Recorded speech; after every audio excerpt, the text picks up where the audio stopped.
Let's have a look at the market for you for this first of the card. The website Angels Premier over the 1400 metre showdown at 480 and 195.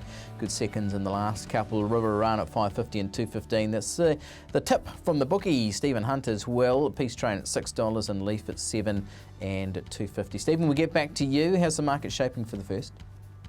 Deep race. There's 4 or 5 there punting in the first at Te Rapa.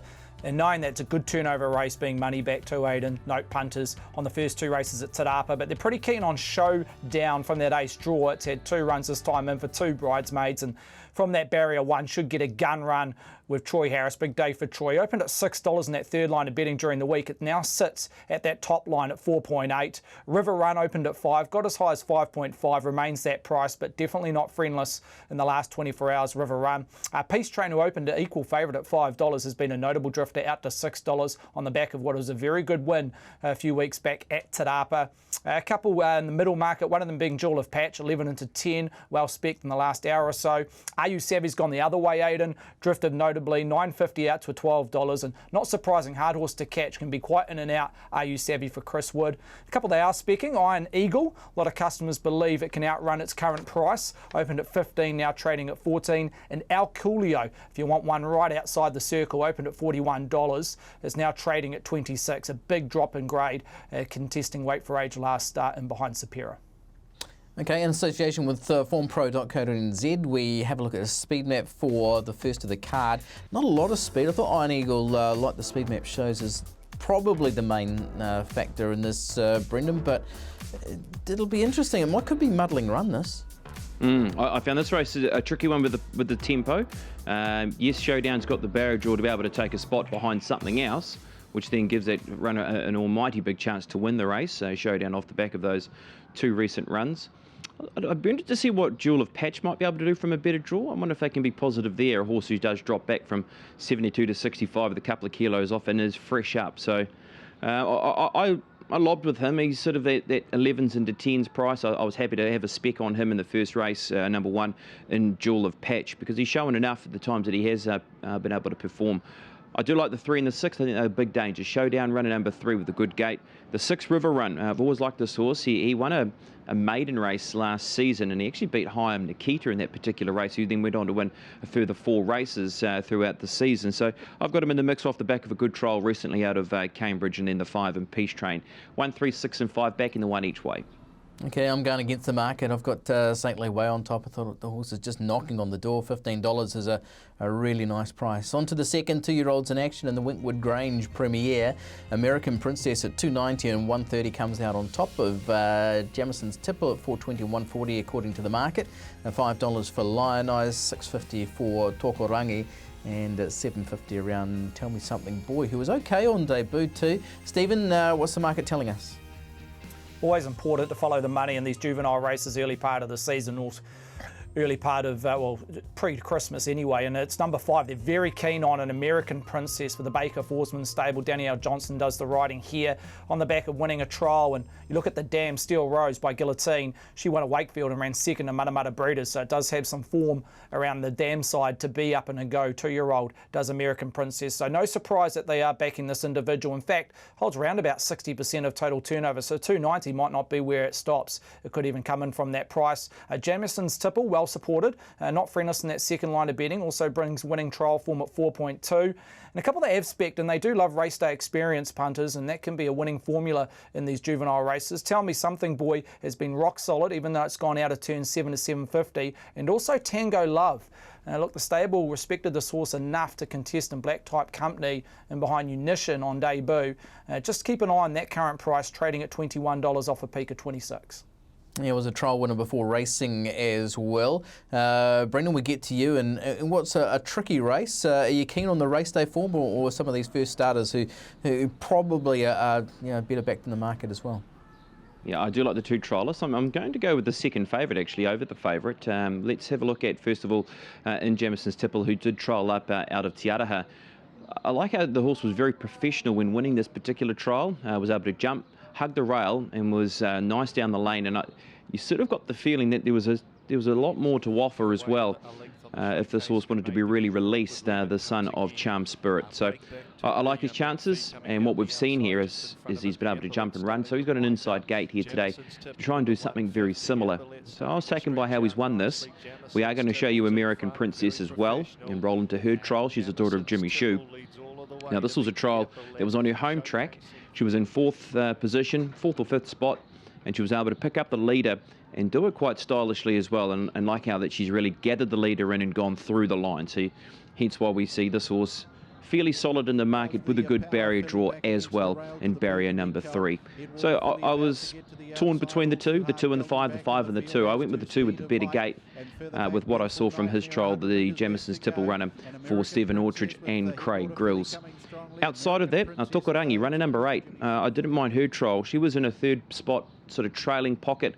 Never really got out in her particular trial at Taupo, so she went to the line with something to offer. And the other trialist I didn't mind was the 4 in O Canada. Now, this runner was beaten into 4th position out of 6 runners at the Avondale trials on the 29th of October. That was a trial that was won by Amor Fati, who has then been stakes placed. And Unition was second in that particular trial, who of course won that stakes race out of counties. And this horse was working home nicely. O Canada into 4th spot. 2, 5, 8 and 4 in race number 2. Yeah, Canada was in the same trial as Tango Love, but those videos you've shown us, they're key pointers, aren't they? Third of the program is the Low Solomon Jones Premier over the 1200 here. Stephen Hunt, what's the market telling us? Cracking betting race, Aidan. 4-5 they're willing to spec in the first 48 hours of trading, including the 3-year-old who has to take on the older horses here. Number 12 right down the bottom there, Danielle Johnson, and notably Danielle Johnson, a $2.25 to take out today's J Challenge. She's got a fantastic book of rides up and down the card. So far not friendless, opened at $4.50, out to $4.60, but did top 4.8 during this morning, so it's just gone in, back in a turn to 4.6. Popstar Princess, who should utilise that ace draw, very, very solid in that second line of betting at $5. Swiss Watch, we accepted a $1,000 bet on Wednesday on Swiss Watch at $6, remains that third price line. Short Fuse is good improvement, they believe, punters, from its first 2 runs, Short Fuse, and also steps down in grade, 7 into 6, so a nice little move around Short Fuse. And Cyber Attack, look, no money first up around Cyber Attack when it went right-handed at Ellerslie. It's good form at Te Rapa. It's had 4 starts for a couple of wins and a couple of placings. And from what I'm seeing, customers believe Cyber Attack's got natural second-up improvement. Jason Waddell, Tony Pike, notably from a punting stable. So keep an eye on that price, currently trading at 9.5. And also a little bit of specking around number 11, Stacey Ann, 26 into 19. Okay, speed looks to be from Malambo, you'd think, here going forward. Popstar Princess and Swiss Watch. Malambo not quite there in this speed map. But we'll look at Popstar Princess as well. Here, Brendan, and we know she... Well, her best form hasn't been at Te Rapa, which has got to be my concern. Yeah, that is a concern. She's a jet early, though. I mean, she leads from barrier 1, doesn't she? She's a horse who burnt them early here at Hawke's Bay. This was 3 starts ago in a rating 82. Now, since then, she's been beaten at weight for age level on a heavy surface in the Swainess Stakes, and then, of course, beaten in the Counties Bowl, which she was placed in last year behind Bostonian. She brings that form from that race there at Hawke's Bay with an inside gate. I find her very hard to beat in this race. Number 2 in Popstar Princess. Here's Swiss Watch, who does have the early speed as well. Now, this is his trial most recently at Cambridge on the 26th of November. Sat outside leader, and you can see he's under a pretty good grip here with Sam Weatherly aboard, who takes the race day ride for Sean Ritchie. So good trial from him. I'd be wary of him. The obvious one to be wary of is the horse at the bottom of the book in Sci-Fi, who's been able to produce some very good runs as a late 2-year-old and, of course, as an early 3-year-old this preparation. Mark the 2 on top, Popstar Princess, coming back to 82 grade, natural leader, hugged the rail around here at Te Rapa, could be hard to catch. In front of the 12 in Sci-Fi, the 5 in Swiss Watch, and yes, I've got the 4 Cyber Attack in the mix as well. If this runner considered just lobbing behind with the good gate and behind Popstar Princess, second up, I can see some improvement from this runner. Of course, don't forget this horse ran second in the Karaka Million Night Mongolian Khan Trophy last year, or the early part of this year, behind King Louis. So 2, 12, 5 and 4. I thought the race set up really nicely for Short Fuse as well, who was in that market. On to the 4th, the Dunstan Feeds Premier over the 2,200 metres. Captive, your 310 favourite, Stephen. Comes off a betting plunge, number 3 Captive. When was it? In the back end of November. on the 24th on that Sunday meeting over 1,600 metres. I think it crunched a half its opening quote Captive. So a lot of punters keen to reinvest on Captive, knowing that it's got to step up to a staying trip for the first time, but there's a bit of pedigree on the dam side to suggest it can do that. $3.10, got as short as $2.90, but just back out to its opening line of 3.10 with Sam Spratt, another jockey who's got a fantastic book of rides. In front of Prince Albert at $4.20, got as short as 4, just back out to 4.2. Trumpet, $4.80 out to $5.50 on the quick back up after running at the Twilight meeting at Ellerslie last Saturday.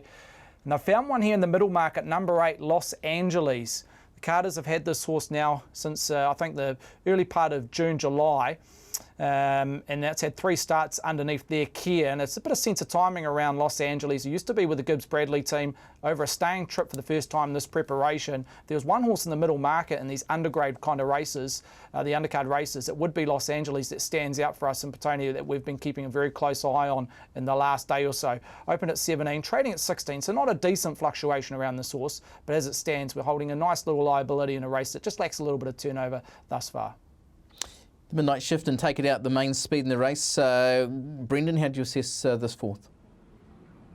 Yeah, look, I thought it was a slightly awkward race because you've got horses that have won maidens recently coming to a 65 Saturday race. Captive, Prince Albert, Cagino come to mind with their recent victories, and I wouldn't be riding off the chances of a horse like Chachiacola running a race, actually. I mean, this is a full race winner and a rating 65. Look, I know it's a 9-year-old, but it's had one run under the belt, but I'm going to certainly have something on him each way. I've marked him as my second pick in the race. I'm going with Trumpet. I just feel as though Trumpet's getting close to another winning turn. A very good run, I thought, last Saturday and behind Dance Card when working home, beaten 3 lengths over the distance of 2,200 metres. So I've gone with Trumpet on top, but Chachiacola could be my knockout for the day in the race. Sort of presented at 26, is now $21. As a horse that is, on the recent form and probably past form, sits nicely in the 65 with a very good rider in Chelsea Burden taking the ride, getting down to 57 kilograms. I've gone 11, 1, 3, 4, specking the one at big odds. Yeah, I'm sticking with Trumpet as well, BP. Let's move on to the first of the group races out at Te Rapa this afternoon. Race 5, it is the Group 3 J Swamp Contractors Sprint, where Julius is at $3.40, $1.32. Heads this market over Campari $5, $5.50 Mongolian Marshal. And you heard from Jamie Richards earlier on. He says that Scott Bass is ready here, Stephen. Well, I hope so, Aidan. We do need a little bit of traction around number 3, Scott Bass, because all the money in the first 3 days of trading, there's a lot of data to be produced in this particular market, knowing the fact that it has been open since Wednesday, is around number 1, Julius. And the money might be a touch more calculated rather than its first up run, and a bit of sentimental money around Julius when it resumed from basic retirement and 2 years off the scene. Well, not quite 2 years, but there's a lot of money suggests that it's come on from that run. The 1400 should suit. Jason Waddell knows the horse very, very well, and it has performed at Te Rapa and behind the likes of Melody Bell, etc. So from Julius, from barrier 3, should go forward in that particular race. Opened at $3.50. It's now at $3.40. I wouldn't be surprised if it traded closer to $3 come later on this afternoon. Julius, who accounts around about 75% of total turnover. A Campari $4.40 out to $5. Mongolian Marshal. Here's the other move inwards, 6 into $5.50. Blinkers on Mongolian Marshal. Pierina's gone the other way, 5 out to $5.50, and Scott Bass. We're just keeping it safe at $6, but as I mentioned earlier, we wouldn't mind seeing a little bit more money for the Jamie Richards galloper. Okay, the map will be interesting here because it doesn't look as though there's a huge amount of speed. Donner and Billy just hasn't been able to muster in the last couple. Saying evens tempo here with Donner and Billy and Julius. Geez, hoof pads off. He's got to have taken improvement out of that first up run. Are you with him, BP? Look, I changed my mind a couple of times around this race. I think that the speed of the race is his big friend, though, because doesn't he just find himself in that gun spot where he can be up and controlling the tempo, Julius? If that is the case, and he has come on off the back of his most recent run, he's the horse to beat. He really is. He's got to carry the 60 kilos, but I was impressed with what I saw from him at Counties. Be able to finish into 4th spot, still working through the line. And then with his piece of work that he had in an exhibition gallop as well, out of Matamata, just to have him in a nice sharp spot. Jason Waddell's spoken highly of how his progression is coming along, and of course John Bell, was spoken a lot about to John Bell around this horse and his comeback. So I thought it was a very tidy run at Counties, first time back at the races to be able to finish into 4th position. There's Campari, who's scooting up the rail, who finishes into 3rd position. She has a low gate today to be able to do something similar and get a good run in behind the speed. It could be a place chance as well. Scott Base, though. Scott Base. Look, this is P Arena. We'll look at P Arena first of all. Now, this is a huge run at Ellerslie last time to the races. I suppose my big concern today is just if the tempo is out of the race. Riding the Wave just got on its bike and got going, and P Arena was able to produce late and finish very strongly and peel off a couple of nice closing sectionals to win this race. It shows that she's got good natural talent. She can pick up a horse in front like this who is ticking along. Not going to have that type of race, though, today, are we? It could be, as I said, a sort of a muddling type race with no real genuine pacemaker in the race. And if Julius finds himself in that up front position, he could be a very hard horse to chase down. This is one horse, though, that can chase down good horses, and it's Scott Base. Of course, we've all got it burnt in our memory with how this horse won the Karaka Classic a couple of years ago when he came from a long way off them to win. He's highly talented, and I thought this run here was huge from a horse that's been off the scene for quite some time, big in condition, to be able to finish into third spot. I love what I saw from him at Matamata in his exhibition gallop. He's come on post that run, and also after that gallop. I think he's in a good spot to possibly try and win this race here this afternoon. I was torn between 1 and 3, 3 and 1. I went with the 3 Scott Base just in front of Julius, but if Julius gets his own way, sitting outside leader or up on speed, he'll be very hard to beat. This is a good race, this. 3 to beat 1. The 9 P Arena. The 2 Mongolian Marshal, not really spoken about. Of course, he won the Waikato Cup last year, Mongolian Marshal, but he was Group 1 placed earlier this season. And that was over the 1,600 metres, of course, in the Windsor Park Plate, when finishing 3rd and 5th in the Livermore. Great addition of the J-Swap contractor sprint, Group 3, 1,400. Yeah, it really is. Let's move on to the 6th. This one, the Pathways, the Immigration Specialist Premier, 2,400 metres with Lincoln King at 440. To you, Stephen, Kia Kub Laktiho at 450 and 190, a second favourite. Very, very solid market. Probably the most solid market that we've framed and what we've traded throughout Te Rapa today for the rating 72 stayers. The fact that a lot of these horses contested in that Lincoln King race at the back end of November at Ellerslie over 2,100 metres, so not too much to talk of. Lincoln King holds that favouritism, even though it's drifted 4 out to 440. Kia Loeb, Legeti Ho in that second line of betting, 480 into 450, and that includes a $7,000 bet at the 4.8 price. Joe's Legacy, 6 out to 6.5. The interesting runner, which keeping a close eye on, just brings a different form line, is number 7, Flying Meg, even though it's gone out a turn at $8, brings good form from the CD, but not too much of a lead here at this stage, Aidan. Okay, not a lot of speed here, likely tempo slow. It's just devoid of a leader or of any speed. Going to go and have a look at the key form race for this, and that is Lincoln King beating home Kia Kub Laktiho at Ellerslie last time out. And I guess this is going to be the best guide to the race, Brendan. I think so. That's the race I'm using as the reference, and it was a race that just turned into a sprint home. And in saying that, it was a pretty decent sprint home from Lincoln King, because this horse was back with Joe's Legacy. Joe's Legacy just dropped the bit when they just started to sprint, and I love what he's done late here in the line in the white cap Joe's Legacy. Missouro right there also, and then you've got Kia Kub Laktiho finishing into second position, nailed right on the line, but in a better spot in the weights today. Up against these key rivals is Kia Kub Laktiho, runner number 12. I'm going to go with the 5, though, in Joe's Legacy. I've been in his camp for quite some time. He hasn't been over the 2,400 metres since his 11th in the New Zealand Derby. I did like his run there, though. He's got a low gate. I like his chances here. Runner number 5 in Joe's Legacy in front of the 12, Kia Kub Laktiho, the 4 in Missouro, and also the 2 in Lincoln King. Yeah, good race, and so will our next be. That's the name race of the day. It is the Sky City Hamilton Waikato Cup at Group 3 level, in a twinkling at 340 and 140. The last start Counties Cup winner, just amazed, one over 2,400 metres that day, and gets this trip here today as well. 750 Strolling Vagabond. What's the market lead, the money? What's it telling us, Stephen? As we've seen the last 2 seasons, Aidan, they're gravitating towards these light handicap gallopers in the open staying events, and one of them being the second favourite, number 8, Just Amaze, on the back of a very impressive win at Counties. Opened at $5.50 in that second line of betting, now trading at $5.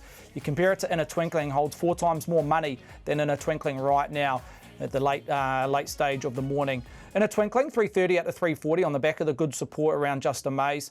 Strolling Vagabond friendless at $7.50, could drift later on this afternoon, as has Excalibur, $7.50 out to $9. Just a slight question mark, according to customers, maybe over the 2,400 metres. And Dizella's been the other runner down in the weights, carrying 53 on the back. Opened at $15, now trading at $9.50 for the red-hot Robbie Patterson stable. And a little bit of specking just in the last hour or so. I should mention number 12, Katy Perry, even though it's drifted 14 out to 15.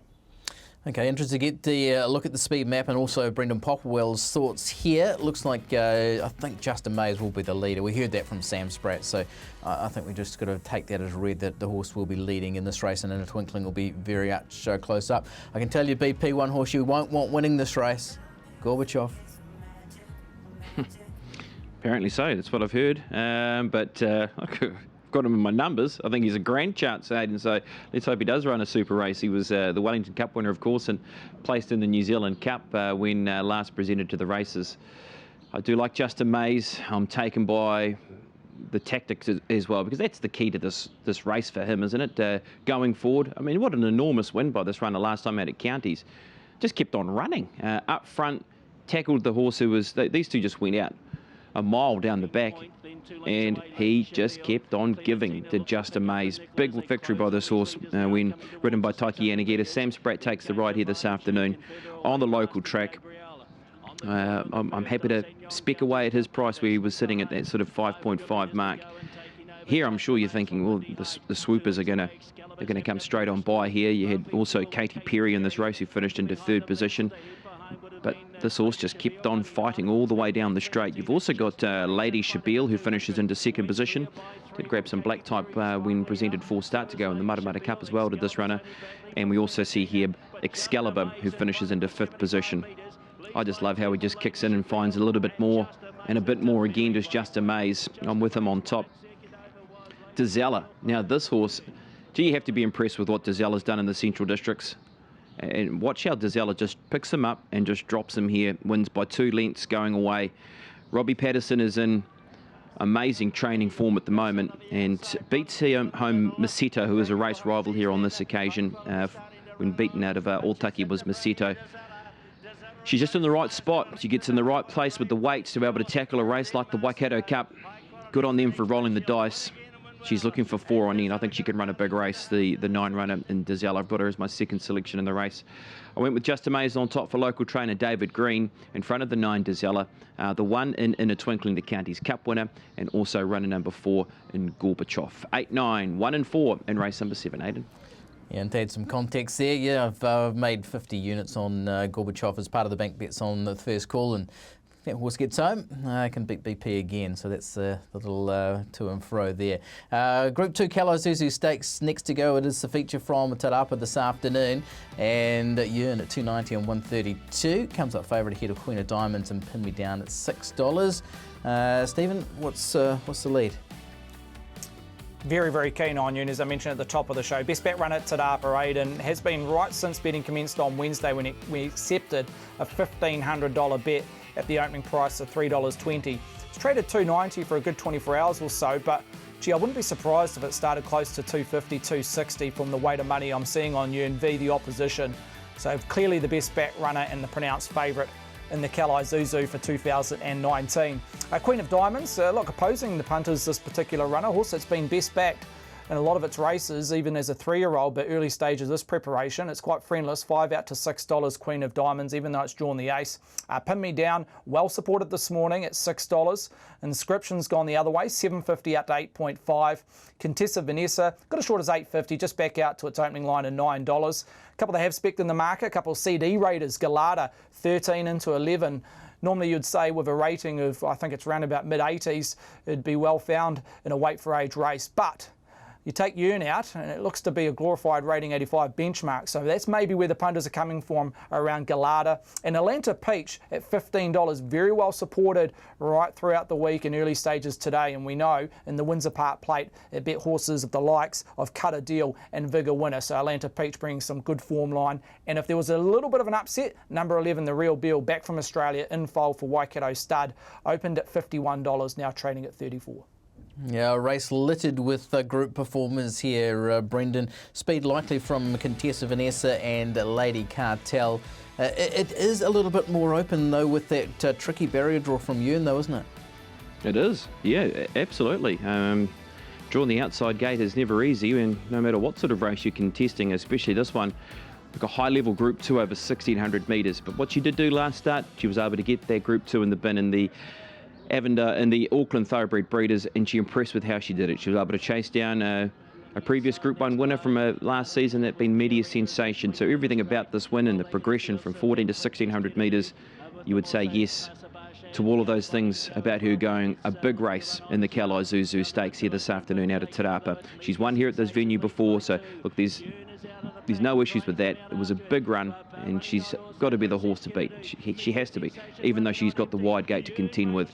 Yep, there looks to be a couple of runners in the race that can set up a sort of an even tempo in the race, which will help her because, as we know, she's a horse who can get back and really work home. The one I do like in the race, and it did open at $51, and it's now at $34, is the Real Bill. I'm going to take you back to the Group 1 Te Araha New Zealand Thoroughbred Breeders. Now, here she is in the green cap, about to try and pierce between Lure Castile and Lover Lover. She comes through this gap. I reckon she runs a Group 1 placing here. You've got Volpe Veloce on the outside, Nicoletta's in front, Supera runs into second position. She goes awfully close to getting a Group 1 placing here. She gets shut out of a gap. Now, of course, we know what she did last season. She nearly pulled off one of the biggest upsets in New Zealand racing, probably since Miss Bailey, when she ran second in the Karaka Classic at Ellerslie and behind Longleaf. She's had a very good trial. She's come back off the back of a preparation in Australia where she had 3 runs there. I'm happy to spec away at her at the $34. Yes, the $51 was there, 34s and 7s. I'm marking her as my top selection in the race, number 11 in the Real Bill, to try and knock them out with a good gate. In front of the 1 in Yearn, the 9 in Run It and Pin Me Down, of course, very good 3-year-old form from last season, and also number 10 in Atlanta Peach could be a good knockout hope in the race. Happy to go each way all day on the 11, the Real Bill, Aidan. Geez, you needed some units on that one, BP. Well, that's an interesting selection, and obviously beat Volpe Veloce, like you say, at the trials. Really nicely found. Loving what you're doing there too. On to race 9, the SVS Hamilton Premier over the 1,600 metres to end the Cup day at Te Rapa, and we see 460 about Intrigue. Just didn't get a race shape to suit last time out. You're getting $6 Mongolian Conqueror, $6.50 Crafty Jess. What's the word on Intrigue from punters here, Stephen? Has to be said, betting with a slight caution around number 7 Intrigue, Aidan. Maybe customers waiting for this horse to get over a staying trip, 2,000 metres. And we all know that probably suits a dead track rather than a good 3, and being on the back end of the day could be quite firm. Te Rapa Intrigue. So at $4.60, I believe that price will drift, maybe even touch $5.50 later on this afternoon. It's a very even betting race with no strong lead. Mongolian Conqueror, $6 from a shortener of $5.50. Crafty Jess, a little bit of a move inwards there in the third line, 7 and a 6.5. Lady Rudolph, one of the better back runners in this particular race, no surprise from that stable at $6.50. Jackal Bomb from Barrier 1 looks to get a nice run, 10 into 9, a little bit of specking there. And Lamia Stella's been specced also, even though it's drifted 21 out to 23. I'm keeping a very close eye on a horse number 4, Daytona Red, back from injury. It's had a decent layoff.